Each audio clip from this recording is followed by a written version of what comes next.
I'm ready. Okay. You talk to me. Okay. My name is Tamila Games Garcel, and I am from Cuba, and I have been here in Iceland for 16 years.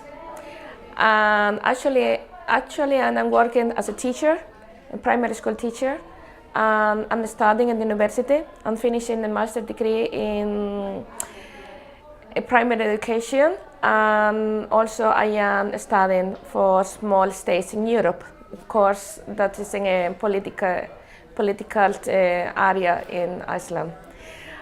I am sitting on the board of the OLA, is the Spanish Association here in Iceland, and also for the Friendship Cuba and Iceland. I'm sitting also on the board as well. I'm working for the interest of the foreigners here.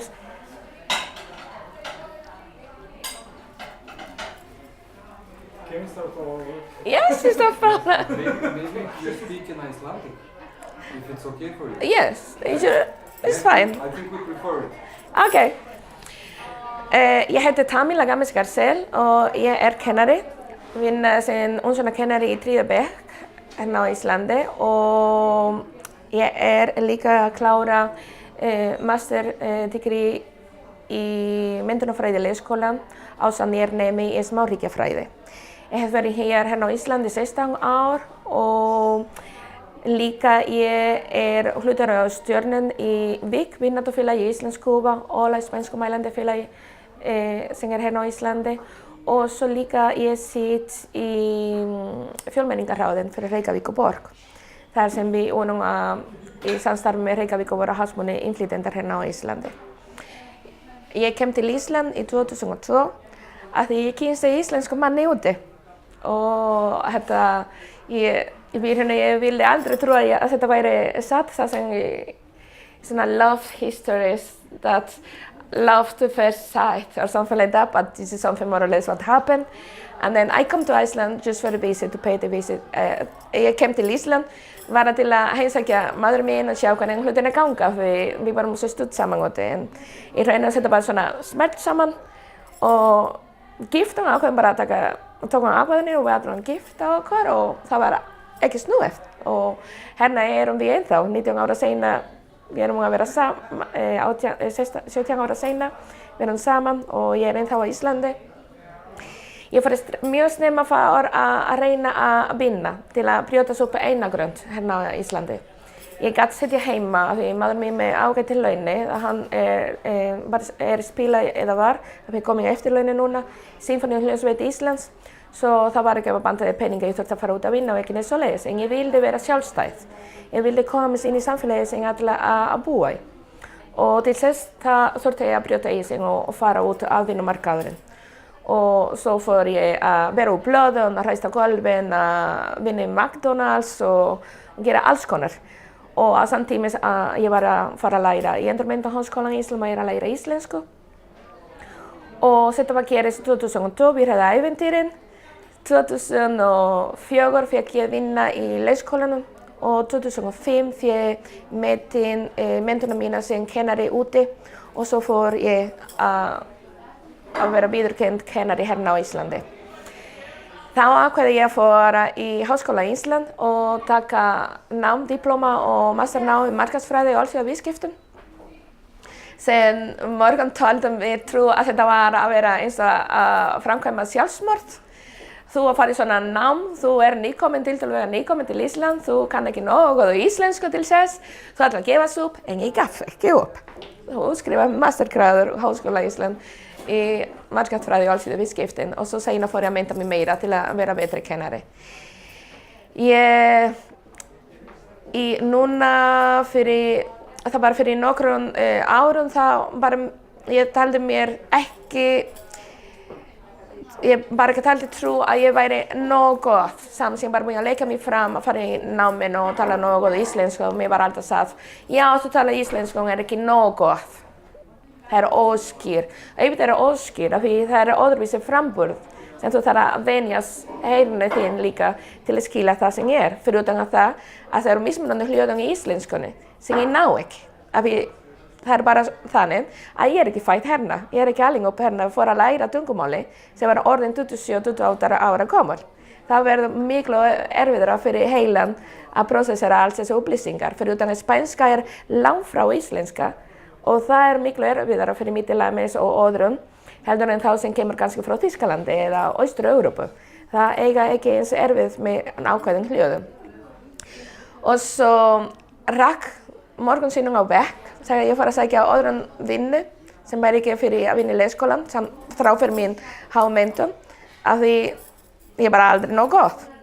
Og þetta var svolítið, að það drakk mig svolítið kjark í stundum, af því ég var grunnskólakennari, ég vildi kenna, en samt sem ég elskaði að vinna í leikskólan, ég elska það og ég standa fyrir málefni þeirra.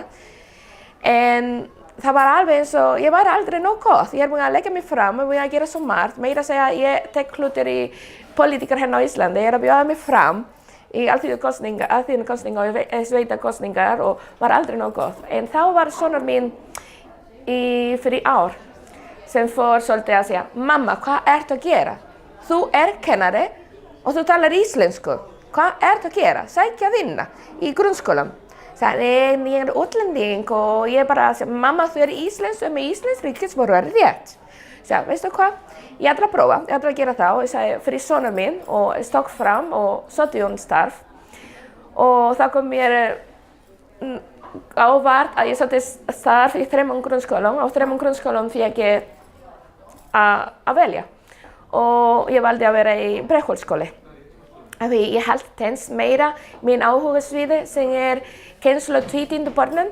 Af því ég sjálf tvítynd, barnið mín tvítyndur og ég veit hvað mikið erfiðleikan við höfum þurfið stundum að koma sér gegnum til að fara í gegnum menntunarkerfi til að hjálpa okkar börn og okkar samfélagi sem að vera svo fjölbreytileg.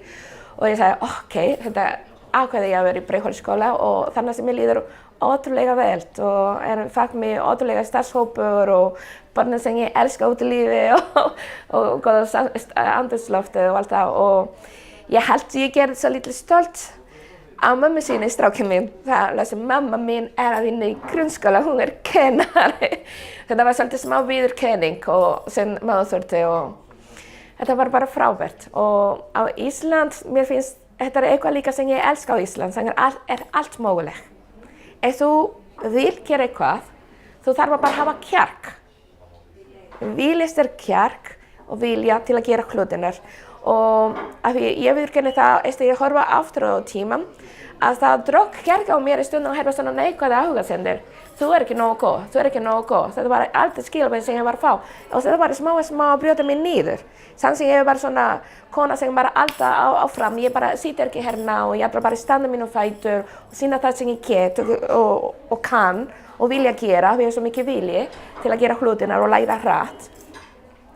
En það fór að sýna mér að kannski eru fleiri eins og ég í samfélaginu. Þann þarf aðeins einhverju en svo sonur mín bara íta mér, já mamma, þú getur það. Og það stundum það eru margir sem kannski eiga ekki fjölskyldan og ekki góða vinir að halda að segja, þú getur það. En á Íslandi, þú getur allt sem þú ætlar þér. Þú 70 ára gammal og vil fara í háskólan. Come on, velkomin, þú velkomin í háskólan. Það ekki takmarkanir fyrir þá hlutina sem þú vil gera og læra. Auðvitað stundum að eru erfiðleikir eins og penningalega sé eða tungumála og öðrum hlutum sem þarf að læra og vinna, en ég gerði það. Ég var að vera upplöð á morgnana, fara að vinna í McDonald's, eftir McDonald's fór ég að rasta gólfinu í einhver fyrirtæki og eftir það fór ég að læra kvöldin til 10 eða 12 á kvöldin. Og mér tókst það. Svo seinna hætti ég skúra og vera upplöð, ég var í leikskólinn. Ég var að vinna í leikskólan, eftir leikskólan, ég fór í skólan og ég kláraði náminu mínu. Það tekur á, en ég man alltaf eitthvað sem pappa mín sagði mér alltaf frá síðan ég var barn. Það erfitt, en ekki ómögulegt. Þú getur þetta. Og þetta eitthvað sem ég vil bara láta breyta frá mér að allir vita að það erfitt, en ekki ómögulegt. Og ég held þetta eitthvað sem ég reyna að kenna líka sonur mín. Það sem þú reykur á beg og situr frí þröskuldar, halda áfram. Og trú, ef þú veist þú vil gera þetta og setur það sem þú vil, go for it. You're welcome. Er eitthvað fleira sem þið viljið? I don't really speak Icelandic, so I'm just pretending to do. But I think I understood some things. Yeah. I think it's enough. Ah, okay. Thank you very much. You're welcome.